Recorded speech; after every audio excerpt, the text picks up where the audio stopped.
What's up, guys? We are back. Dave Van Auken, episode 177, the Dave Van Auken Show, presented by Fight Bonanza. And I'm pumped for this one. Haven't talked to him before. 9-1. Had a great weekend. Huge prospect, not even just the welterweight division, all of the UFC. Talking about the proper one. Mike Malott coming on. Mike, how you doing, my man? What's going on, David? How you doing? Doing good, brother. Doing good, man. Hell of a weekend for you, right? Definitely a high on the roller coaster. I know you're probably on the down of it. How did you feel? What a great weekend. What a great performance. I guess hit on that. Thank you, man. Yeah, that felt amazing.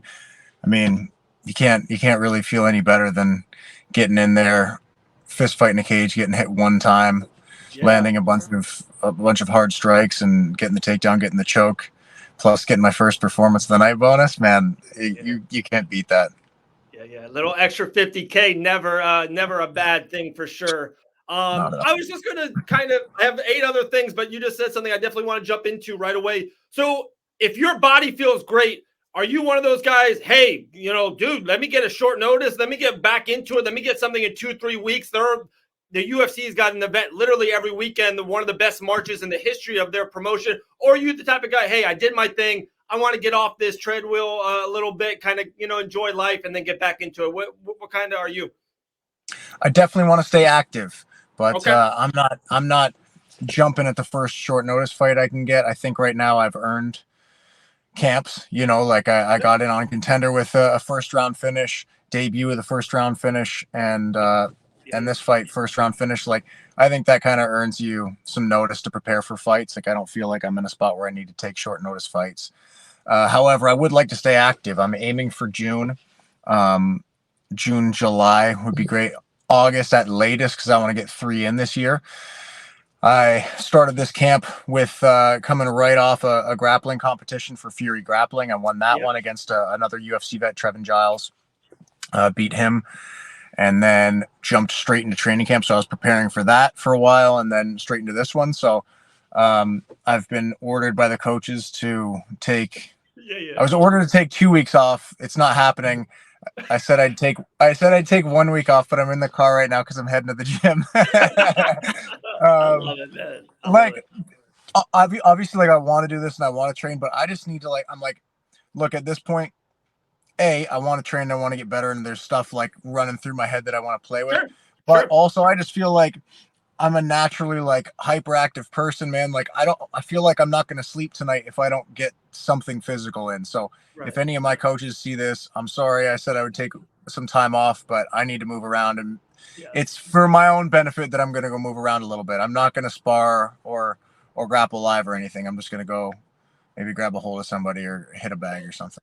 There you go. It's funny. On my notes, I had that Fury grapple, and I'm going to mention that in a second. You mentioned it's all over your socials. You just had a great post, 9 wins, 9 stoppages, get in, get stoppage, get out. Of course, this is maybe a cliche question, but, it's just one of those. Do you train for a stoppage? And do you go into that fight going for a stoppage right away? Does it just come organic or natural to you? That is it. That is crazy. 9 times in there, 9 stoppages. Is that something that you train for? It's definitely something I train for. I work on ways to finish fights a lot. I feel like I have a pretty deep submission game. So obviously, I really like my grappling style. I like grappling in fights. But I think I have a pretty diverse skill set for submissions and ways to get to those submissions. I also have, in my opinion, knockout power in both hands. I've knocked guys out with both hands, left hands and rights. I've knocked guys out with knees. I haven't stopped anyone in an MMA fight with kicks yet, but I think I showed a pretty dangerous kick game in this fight. Johan did a good job of protecting the body and the head from the kicks early on before I got the takedown, but I think it kind of shows I have a lot of weapons when I get in there. I'm not a one-trick pony. But again, at the same time, I'm not desperately chasing the win. If it has to go 15 minutes, it will. Like I said in that Instagram post, I don't get paid by the hour, so I'm not trying to rack up minutes. I'm not trying to just put in a long job here. I get paid to go in and go out, so I'd rather get in and get out. I'd rather get in there and get a finish. That to me feels like a real win. A decision doesn't feel like a real win to me. That feels like you won a contest. You won an event. But after a decision, guys can say all sorts of stuff. They're like, oh man, you only won because I was running out of time, or like if we had an extra round, or like I just didn't, there's little, or oh man, that was a bad decision. Like I thought I won that. It's like when you strangle a guy and he gives up, or the ref peels me off of the guy from a strikes. It's like there's no I got rubbed. It's like thank you for saving me, and that's how I do fights, and I want to keep it that way. Yeah, that's a good way. It's for sure. Kind of a question. So all week long, and I'm in the MMA media space, so a lot of people talking, a lot of stuff, and yourself and Tatiana came up a lot about like the biggest prospects on the card, people to watch for, future champions, stuff of that nature. So one, do you take that as a flattering note, like, hey, that's pretty awesome, people have me on this high level? Or same kind of question, are you like, guys, I'm not a prospect anymore. Like I'm here to stay. I'm a main guy now. Every time I go in there and I win, I stop people. Are you wanting a top 15 big name, big record? Are you that? Or, hey, that does flatter. And that is really cool to be on these next championship boards and these next prospect type of fighters. Yeah, no, man. I love that stuff. Like, I love feeling like, who doesn't like being praised for putting in hard work? Like, I put a lot into this, and I care about the results. I care about the process. I care about this sport. Like, I've been a fan of this since I was a little kid. So the fact that I'm like one of the guys that people are talking about now, I'm not just like at a bar watching people I admire fight. Like, I'm the guy other people are kind of talking about as, this next up and comer. I love that, man. That means a lot to me. Again, I'm not going to put too much stake in what other people are saying. The only thing that matters is my performance. So I'm just going to go out there and keep a level head and not allow any pressure to get to me, or allow myself to like let words get to me, whether people are like, oh, he's not good, or he is good, or he needs a stoppage, or he has holes. It's like, whatever, man. Everybody's got a fucking opinion. Most of you don't know what you're talking about. So I'm like, most of these people don't know what they're talking about. They're like, it's a lot of keyboard warriors that are saying negative things. So I brush off the stuff that's negative, all the stuff that's positive. I take it and I try to, as corny as it is, practice a lot of gratitude. Like, that's important to me, man. That's really, like, practicing gratitude's made my life so much better. And I was really grateful for that fight week. Like, I truly enjoyed that week. Fight day, it's a little nerve-wracking. But fight week, that was like one of the most fun fight weeks I've ever had. Like, the last 2 fight weeks, including the times that I've gone to corner with the UFC or gone on fight trips with fighters I was coaching or cornering, those were the 2 most fun fight weeks I've had. Like, I had it wasn't like Wednesday and me like, oh man, I can't wait to get in there. I'm like, no, man, like, this is a sick process. Like, someday my MMA career will be done, and I'm just like, I'm going to enjoy the time while I'm here. I'm not here forever. I've maybe got like 10 years kind of on the longer end probably left in me. Someday it'll be gone, and I'll have kids, and I'll have, a business or whatever I'm doing after, and I'll be looking back and I'm like, you know what? I don't want to be the guy looking back like, shit, I just wanted to get to the fight. I just wanted fight week to be over, and I had a lot of really cool experiences that I didn't appreciate. Like, I love that stuff. I appreciate fight week. I appreciate the fans that believe in me. Got a ton of Canadian support this time, and that means the world to me, man. There you go. That's called a segue right there in the business. That was my next thing. A ton of Canadian support all week. Yeah. A lot of media members, a lot of people were talking about it. And I kind of took it as a year ago, Paddy Pimblett and Molly McCann got a ton of support. Boom, they won over there not once, but twice. One of the coolest atmospheres watching it as a fan and as a media member. Would you and Jasmine, would you want to be that guy? And not trying to seg you to Paddy Pimblett, but just kind of that young prospect, huge future in front of you. Get the Canadian all behind your back and keep moving forward and having a card and late in the quarter of 2023. Fuck yeah, man. Yeah, 100%. Like, I like that. I kind of like that analogy of like Patty and Molly and me and Jazz. Like, that's perfect, man.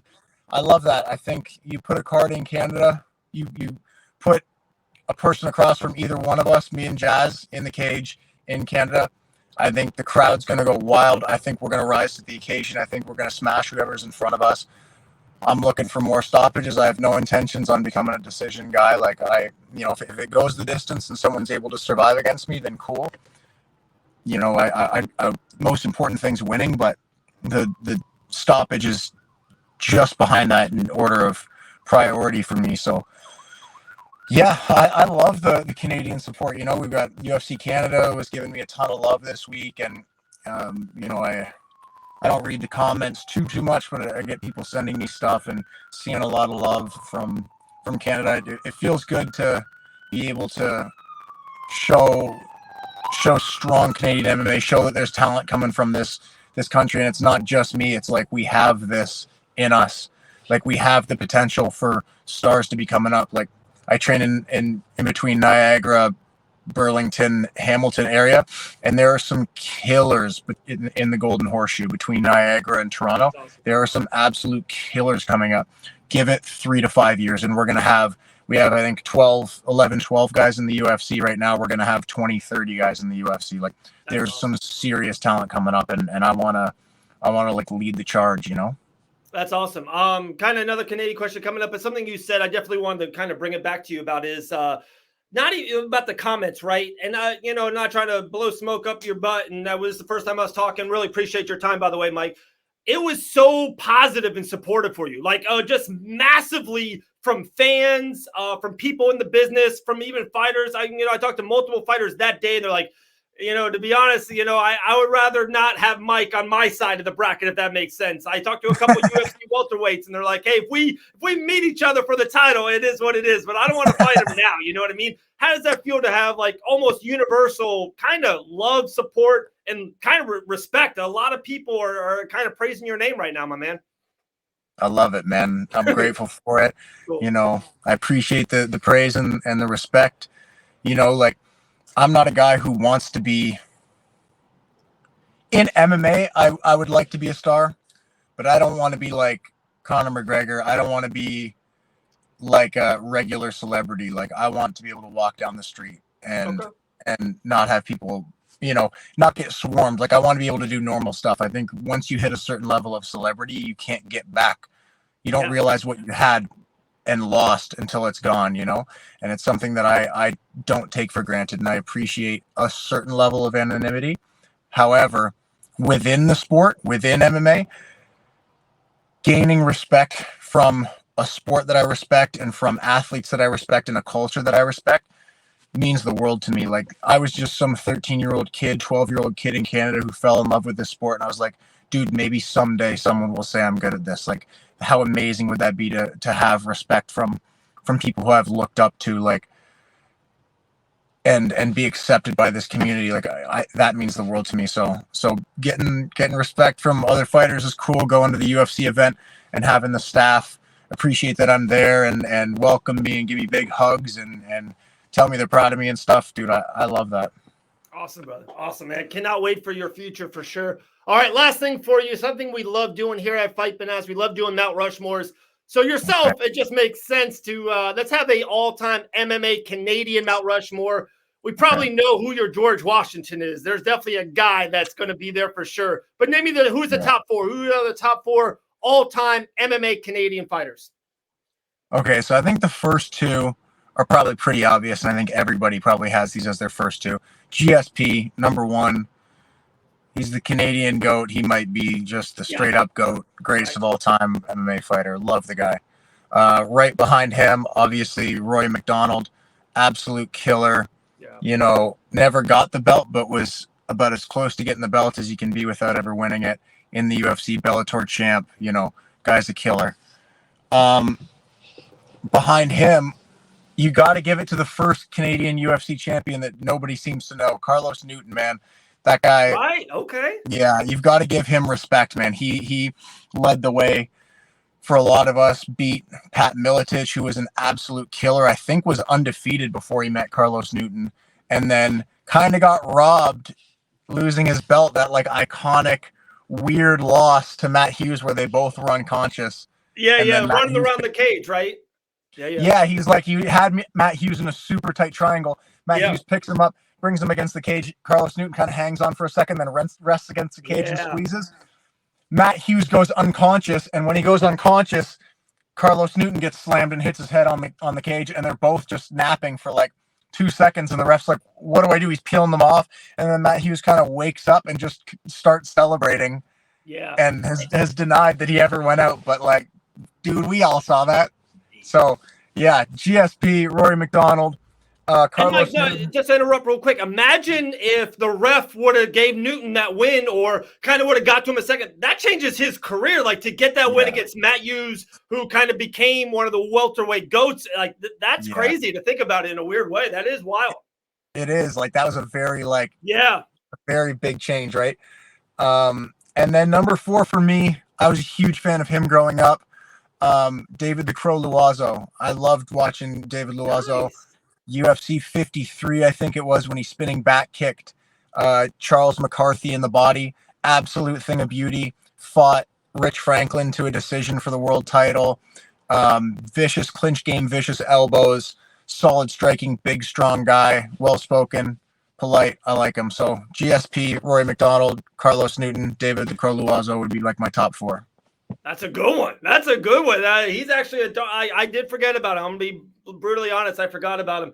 2025, 2024, let's try to get the proper in that spot, that 3rd or 4th spot. All right, my man? That's a little goal. Man, Mike, appreciate your time. Get to the gym, get a little work in, and we'll talk soon. All right, brother?